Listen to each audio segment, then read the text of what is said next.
कृष्ण परमात्मा मोटा થાય ભોળિયાનાથ વિચાર આવે કે કૃષ્ણ પરમાત્મા આ પ્રેમના પ્રતીકના દર્શન કરવા માટે મારે જવું પડશે. તેથી ભોળિયાનાથ એમ કહેવાય કે દિગંબર સ્વરૂપ ધરી અને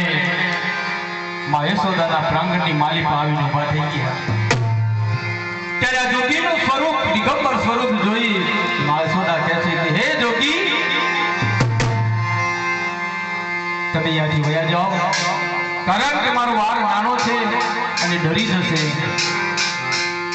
तेरे जोगी की मैया एक बार तेरे बालक का मुझे दीदार करा दे, एक बार तारा कन्हैया ना मामा ने दर्शन करावी दे. ઘણું સમજાવવા છતાંમાં યશોદા ના પાડે છે. ત્યારે જોગી એમ કહેવાય કે પલાઠી મારી અને માં યશોદાના પ્રાંગણની માલિકા બેહી ગયા અને કહે છે કે માં, 25 વર્ષે તો તારો બાલુડો બહાર આવશે ને માં, તેથી હું દર્શન કરી લઈશ. તો વિચાર કરો કેટલો વિશ્વાસ પરમાત્મા હોવા છતાં એમને પરમાત્માના દર્શન કરવા માટે આટલો વિશ્વાસ હોય તો આપણે તો મનુષ્ય છે, પરમાત્મા પર ક્યાં વિશ્વાસ ના રાખીએ. કારણ ક્યારે આપણે ગણપતિ મહારાજને અહીંયા બિરાજમાન કર્યા છે તો આપણે શોભા માટે તો બિરાજમાન કર્યા નથી, એમાંથી કંઈક લેવાનું છે. ગણપતિ મહારાજના અંદરથી બેસાડવા પછી આપણા જીવનની માલી પર કંઈક ઉતારવાનું છે. કેમ કે ગણપતિ મહારાજ જેને આજે નામ અભદ્ર કરી અને ગણપતિ કહે, નહીતર ગણપતિ મહારાજનું અસલ નામ ગુણનો પતિ છે. એમના અંદર હરા હર ગુણ ભરેલા છે, એ આપણા જીવનની અંદર ઉતારવાના છે. કે તમને એવું લાગે આટલું વિકરાળ શરીર અને મૂર્છક કહેતા ઉંદરડાના ઉપર એનો ભાર ઘીટ ઉંદરડું લાગે તમને, પણ આની અંદરથી બહુ જ્ઞાન લેવાની મૂર્તિ છે. કારણ કે ગણપતિ મહારાજને સુપડા જેવા કાન આપ્યા છે. ગણપતિ મહારાજને સુપડા જેવા કાન આપ્યા છે. તો આપણે કાનની માલિપાથી બોધ લેવાનો છે. તમે વિચાર કરો, જગતનો પિતા અને એના દીકરા આવા સૂંઢવાળાને આવા વિચિત્ર હોય એવું લાગે તમને, પણ પરમાત્માએ કેટલું આપણા માટે બોધ પાઠ મૂકેલો છે કે ગણપતિ મહારાજને સુપડા જેવા કાન એ માટે આપે કે બહેનો જ્યારે દરનું કરતા હોય ને ત્યારે આપણે સુપડાનો ઉપયોગ કરીએ છીએ કે સારું સારું લઈ લેવાનું, કચરો ઉડાડી મેળવવાનો. આ ગણપતિ મહારાજના કાનની અંદરથી આપણે સમજ લેવાનો છે કે આપણે જીવનની અંદર સારું સારું ઉતારવાનું, ગ્રહણ કરવાનું છે અને ના કામની હોય એ વસ્તુ ઉડાડી દેવાની છે. બીજા નંબરની અંદર ગણપતિ મહારાજની સૂઝ, જેને કહેવાય સૂંઢ, પણ એમને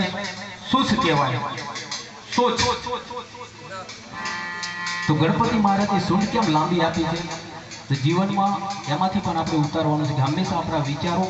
નબળા કેદી ન રાખવાના. મારેથી ના થઈ શકે, મારેથી પરમાત્માનું ભજન ના થઈ શકે, મારેથી સુંદરતા ના થઈ શકે, મારેથી બેસી ના શકાય. કેમ ના બેસી શકાય? કારણ કે આમાંથી આપણે બોધ લેવાનું છે. હંમેશા આપણી સોચ ઊંચી હોવી જોઈએ અને જેમ બને તેમ પરમાત્માના ચરણોએ પહોંચવાનો નહીં તો મનુષ્ય તે આવ્યો છે ક્યાં ગયા તને ક્યાં શું લાયા હતા અને શું નહીં ક્યાં ગયા તને ક્યાં કે ક્યાંય નહીં શું લાયા કે કશું નહીં તો ગણપતિ મહારાજના પેટ ઉપરથી આપણે બોધ લેવાનો છે કે ગણપતિ મહારાજનું પેટ મોટું કેમ આપ્યું છે તો આપણું દિલ પણ એવું ગણપતિ મહારાજના જેવું દિલ મોટું રાખવાનું છે પેટ મોટું રાખવાનું કે હજારો વાત હોય પણ અંદર જેમ આપણે અનાજ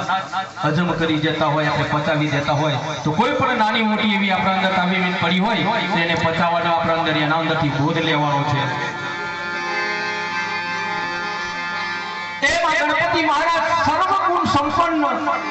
ગુણનો પતિ છે મૂળ મહેલમાં વસે ગુણેશા ગુણપતિ ગુણ પાતા આપણે કહીએ કે ગણપતિ આપણે કોઈ સારું પ્રસંગ હોય તો ગણપતિને બેસાડીએ લગ્નમાં ગણપતિને બેસાડીએ એટલે વિચાર આવે ને આપણે તો કે શંકર ભગવાનના જે દી લગ્ન થયા છે તે કયા ગણપતિને બેસાડ્યા છે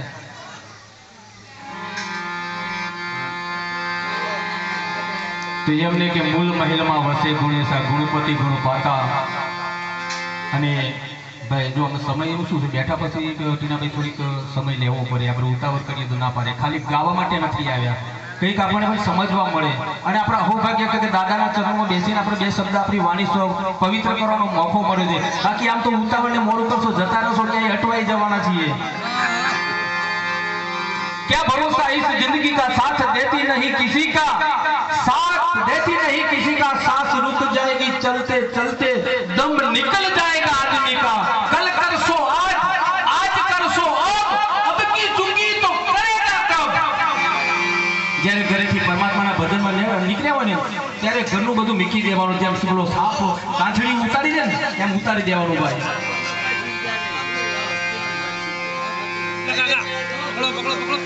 તો ગણપતિ મહારાજ આ ગુણ અને જે આપણા અંદર અવગુણો છે એ અવગુણ દૂર કરીને ગુણ આપણા હૃદયની માલિકા ઉતારવાના છે અને આપણું મન સાંભળે જેવું છે મારા વાલા કે મન આખો દિવસ આપણને જે હેરાન કરે છે मन की तरंग मार ले बस हो गया भजन आदत पूरी सुधार ले बस हो गया भजन आ मन 24 કલાક આપણને હેરાન કરે છે એટલે મન રૂપી આ ઉંદર છે ઉંદર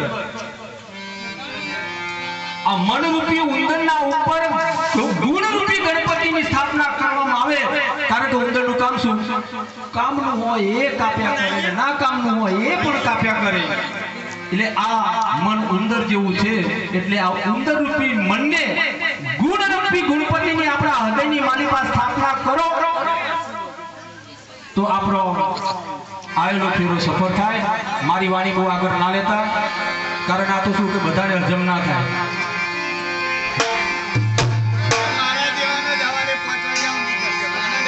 તો એ ભૂરિયા નાથને એમ કહેવાય કે યાદ કરવા હોય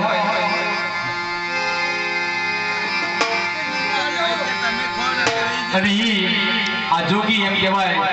એ ગણપતિ મહારાજ જોગી આપણા કરમનગર ગામની માલિકા એમ કહેવાય કે બિરાજમાન થયા હોય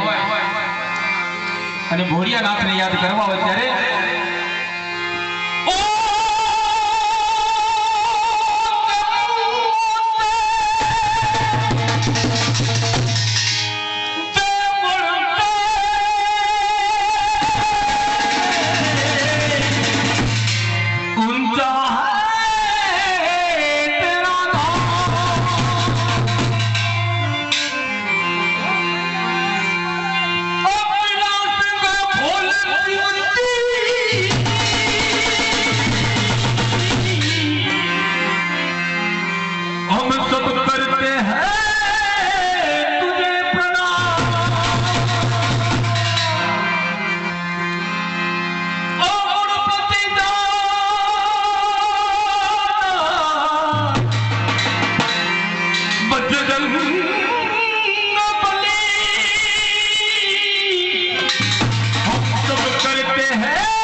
नगर में होगी ये